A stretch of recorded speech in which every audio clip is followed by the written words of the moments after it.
Hello, I am Beck. Welcome to my channel. Today I'll be drawing a D&D character based on the roll of the dice. Let's bring out the Tower of Destiny!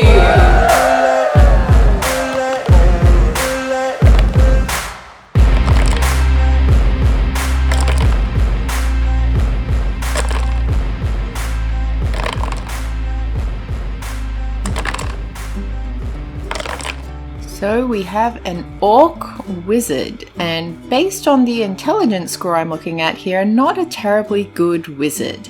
Orcs are of course a race of character in D&D which you might consider to be the scary, mean ones from like Lord of the Rings and stuff, but apparently orcs trace their creation to the one-eyed god Grumish, an unstoppable warrior and powerful leader. The divine qualities of Grumish resonate within orcs, granting them a reflection of his toughness and tenacity that can't be matched, and the god equipped his children to be able to live above or below ground.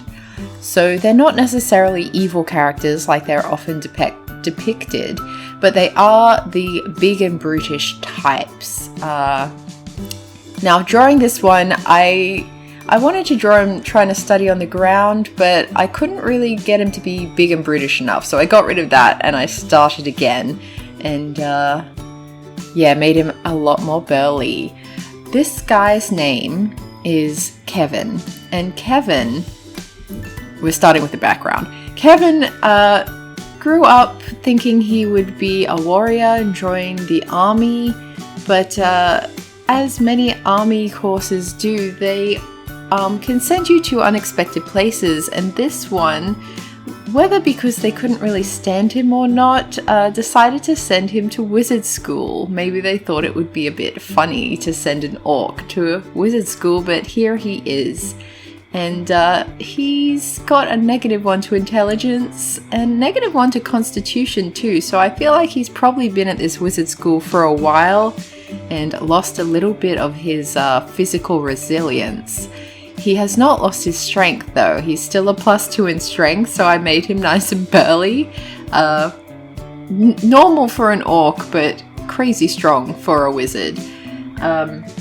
Obviously you can also get up to like +5, but you know, I don't draw orcs very often, and usually it's a half orc. Like the default orc related race in D&D is a half orc, and I noticed that on the orcs page they don't give you much in the way of a physical description, especially in terms of like skin coloring or hair coloring or anything like that. And even on the half orc page, it just says their appearance varies widely. Greyish skin tones and prominent teeth are the most common shared elements among these folk.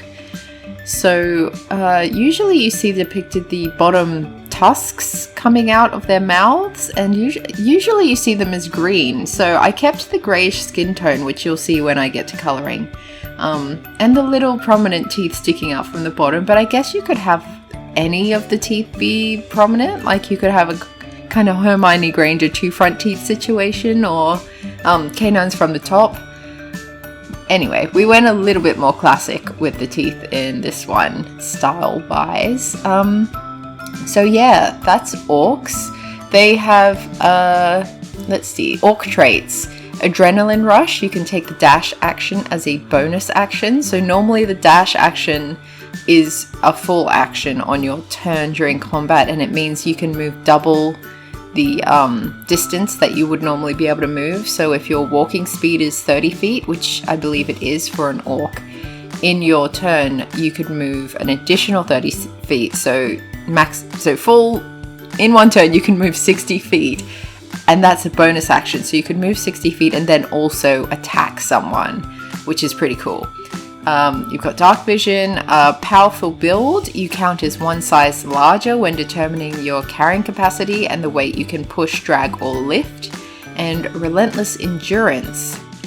When you are reduced to 0 hit points but not killed outright, you can drop to 1 hit point instead once per long rest. So that's pretty good.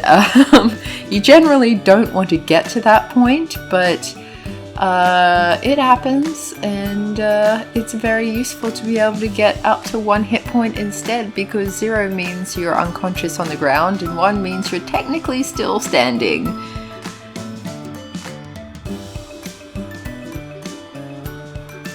Now, a wizard. We have done a few wizards before, so those of you who've seen my previous videos should be a little bit familiar with what wizards are all about. But basically in D&D, they are the spellcasting class that relies quite heavily on their books. They're all about collecting spells to add to their wizard's spell book. And if they lose their spell book, they basically lose all their spells except for the ones that they have quote unquote prepared, meaning the ones they have memorized for that day. They can write down the ones that they memorized for that day in a new book, but anything else that was in their spell book, if they've lost it, they have to start from scratch.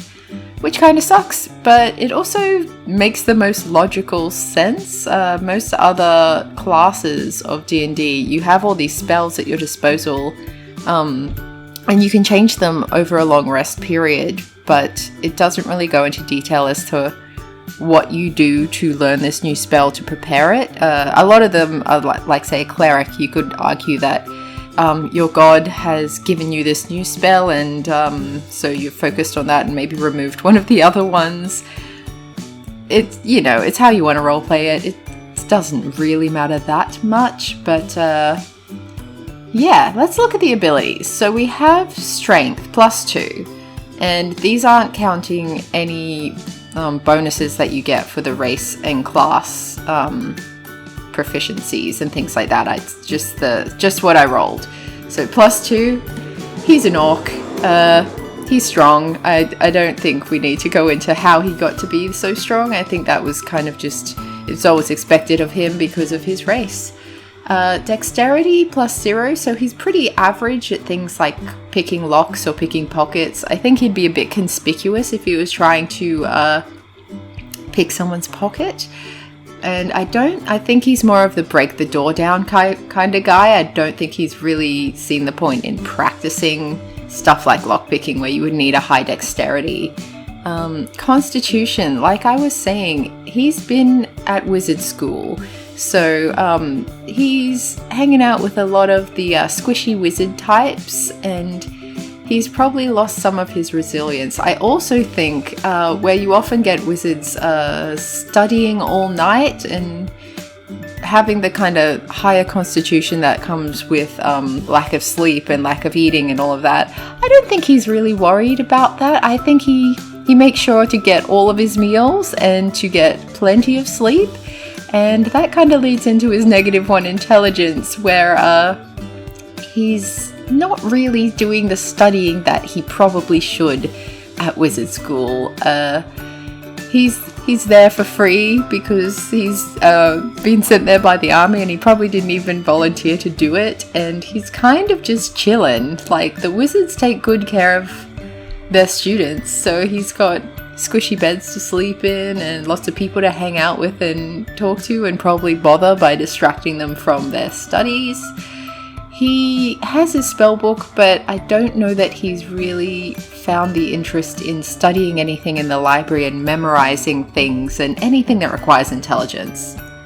The +1 to wisdom, I think, just purely comes from his kind of life experience. He's done a few things. He's left home, he's joined the army, he's probably seen a little bit of the world, and then gone to this wizard academy, which he probably never thought in a million years would happen, and yet here he is. So he has that wisdom, that sort of ability to read people a little bit better than your average. But leading into charisma, he's just an average charisma-wise. I think he's a lot more interesting than other people find him. I think he thinks he has very high charisma, but most people just really find him annoying. So he's not particularly intimidating. He's not particularly alluring. He tries to sway people's minds, but he doesn't have the intellect to use a logical argument. Or, yeah, he's that guy. I think we all know that guy. And yeah, he's just having a great time studying at Wizard Academy.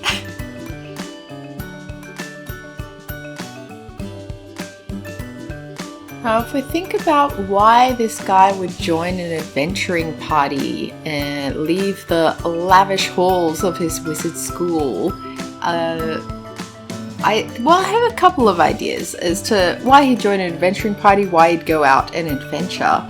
One of them would possibly be that the school sends him on an assignment, much like an internship, get some real world hands-on training, so to speak. It could even be that the teachers and probably fellow students are also a little bit sick of his antics and want him to go away.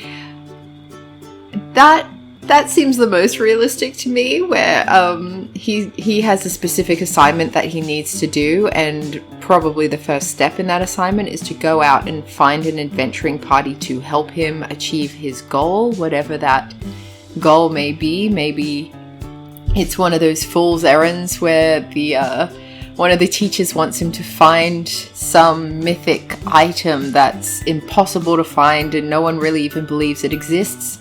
But in the world of D&D, it's far more interesting if it does exist and he returns to the school victorious with this item.